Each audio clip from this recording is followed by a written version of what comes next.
What's up mga kablagalag? Andito tayo ngayon sa bayan ng Kabinti, sa Barangay Udya, kung saan tayo ay mamimiesta. Tara, samahan niyo ako.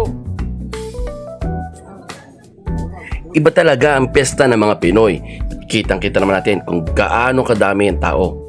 At sa bahay nito, dito ako mamimiesta. Oo nga pala, ito ang bahay ng kapitan ng Barangay Udya.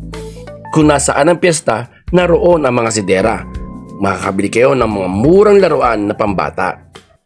At para mas pilang piyesta, kailangan mayroong mga musikero at nagagandahang mga medyoret.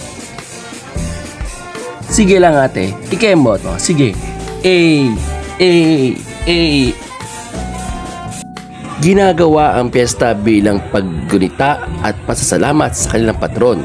At sa Barangay Udya dito sa bayan ng Kabinti, ang kanilang patron saint ay si Saint Peter and Saint Paul. Kaya ito, napasama na rin ako sa prosesyon kasama ang sangguniang barangay at ang kanilang mga kabarangay.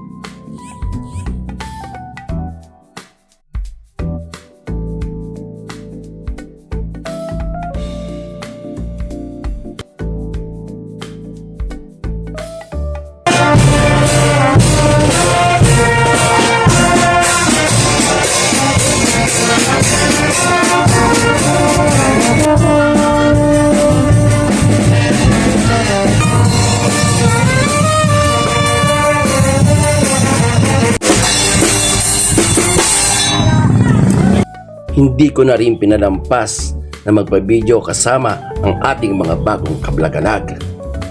At syempre, maraming salamat kay Kapitana Mary Annie Liwag Arroyo sa pag-imbita at sa aking kaibigan na si Banjo.